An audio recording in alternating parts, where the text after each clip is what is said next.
Good evening, everyone. My name is Larry Schutz, and I'm the moderator for the Bennington School District Incorporated. I'd like to welcome you all here this evening. At this time, I'd like to ask the board members to introduce themselves, please. Which way are we going? Go ahead. I'm Jackie Peru. George Sleeman. Ken Sweat. Claude Delocia. Thank you. The Bennington School District Incorporated warning at the annual meeting March 4th and March 5th, 2013. The legal voters of Bennington School District Incorporated are hereby warned to meet at the Firehouse, River Street, Bennington, Vermont on Monday, March 4th, 2013 at 6:30 in the evening and transact the following business from the floor. Article 1. To accept the reports of the district office for the preceding year as reported in the annual report. Thank you, ma'am. Second. All those in favor? Aye. Any opposed? Any abstentions? So moved. Article 2. To establish the annual salaries of the district officer as follows. Moderator, $100. District clerk, $1,000. School directors, $1,200. The treasurer, $17,505. All those in favor? I move that they stay the same. Thank you, Joe. Second to say. All those in favor? Any? Yes, I'm sorry.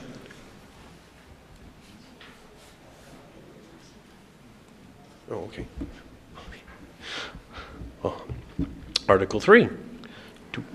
To authorize the school board to allow money in anticipation of tax revenues to meet the current operating expenses of the district. So moved. Second. All those in favor? All those in favor? Any noes? That lady's running for the And any abstentions? board. Okay. Article 4. To hold a public informational hearing on articles to be voted upon by Australian ballot on March the 5th, 2013. Motion? Thank you. Second? Second. All those in favor? Aye. Any against? Any abstentions? Okay. And Article 5. To transact any other business found proper when met. Anything at all?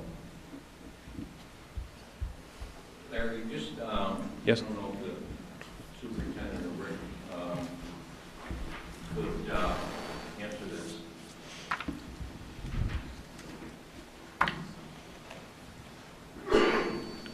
What is exactly the increase in the budget as warned by the Bennington School District?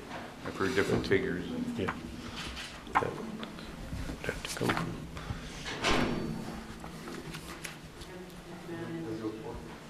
You can have this report.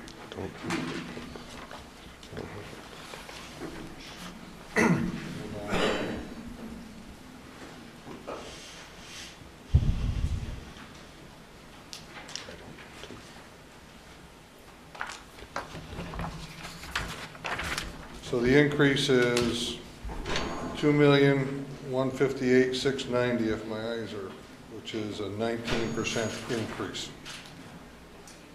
Okay. Included in that is it included in that a bond payment? There is a minor interest payment on a anticipated bond Okay. to the tune of about $30,000. Okay. In my years of budgeting, I never knew to have either a payment or an interest until the bond is actually voted. That's just a Point of information.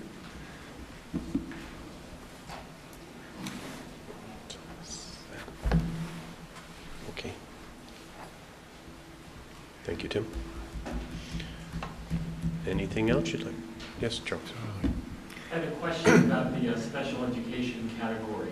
There's such a dramatic increase this year, the proposed budget over prior years, and would appreciate your comments or thoughts about what's going on that would lead to such a dramatic increase this year. Catherine. who would like to? Thank you. I think one of the questions has been whether or not we have an increasing number of students identified in special ed. We're really not seeing an increase of numbers. What we're seeing is an increase among students who have very complex disabilities.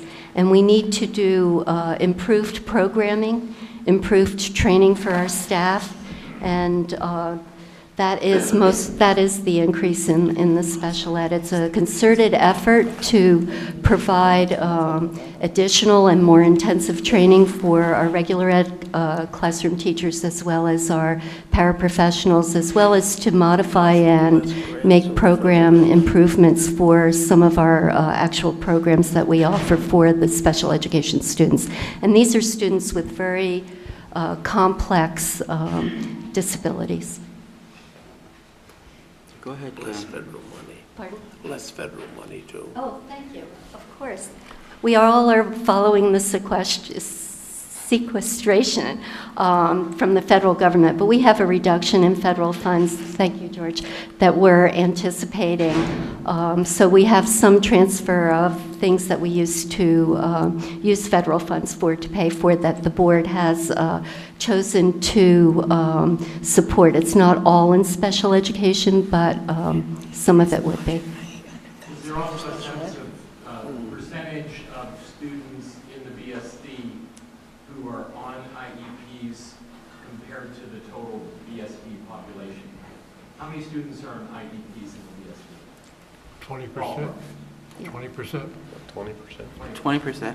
We also put in a sizable amount of money in this year's budget to address ongoing things in special ed that we hadn't put in budgets previously, that we felt was very necessary. Increase in training of our teachers to work with the children with special needs, autism, because autism has so many variables to it, and every child is a singular child and has their own needs. Our teachers need further training. So BSD made a commitment to put in extra funds to ensure that we can get the training for our teachers that they need.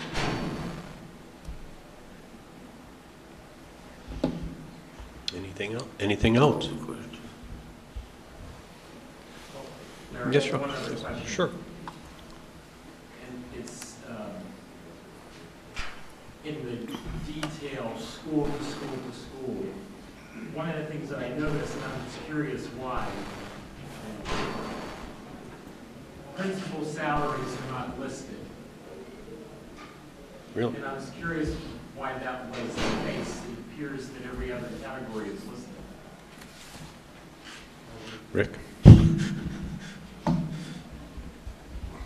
A couple of years ago, when the BSD was evaluating the staffing of their schools, they moved all of the administration to a district-wide number. It's at the front of the report. It's lumped together as a district-wide.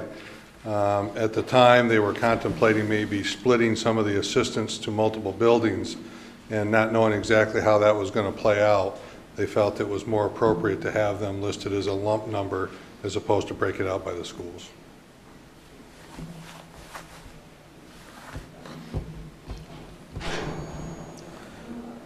Anything else? Is there any plan to comment on the space issues that the BSC is dealing with? There have been multiple articles in the paper. There was one in this morning's paper also, and would appreciate I think your thoughts. there's multiple options out there between up at the middle school, Catamount across the street, neighboring towns, sending the students, reducing class Construction. size, Increasing. new construction, and we're just in the first phase of discussing that. Right now, next year, most of the problems can be solved by redistricting the students and moving them, taking them out of a crowded building and moving them into a less crowded building. So that can be solved, but that gives us a 1 year break to solve the problem. So we're just working on it. We've just asked the high school to look into a program for the 5th graders to see how that would work up at the middle school. Because it looks like the surrounding sixth graders aren't going to be going to that middle school. The vote they had last year at this time, everybody said no, they didn't want to send their Pownell, Shasbury, North Bennington, wanted to keep their own sixth graders in-house. So there's still room for several hundred youngsters up there, so that's one of the options. What's your timetable for making a decision? Well, I would think by next budget season, the end of this year, we'd have to have something concrete because it's the bubble's coming in a year or two, and then it's going to last for 3 years, and then may reduce hopefully, but may not. So I think we'd have to make a decision by the end of this year when My budget time. budget time in November, December. That's why we asked the Mount Anthony group to study it, look at it, and tell us what they can offer. The town is going to be talking to the owner of the Catamount, the old one, and see what they need to do. And Rick's run some numbers from the neighboring town. We put a request in to see what new construction, a real hard cost is going to be. So we're just looking at everything right now.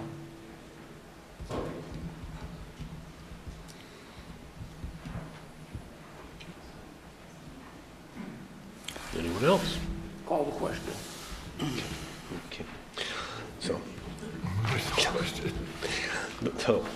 Don't need to- the legal voters of Bennington School District are hereby warned further to meet at the Bennington Firehouse, River Street, Bennington, Vermont, on Tuesday, March 5th, 2013, when the polls will be open from 7 o'clock in the forenoon to 7 o'clock in the evening to transact business by Australian ballot.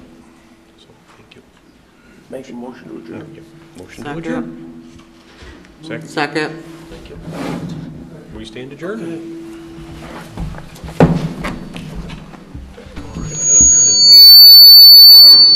I'll bring it to her husband. I'll bring the certificate.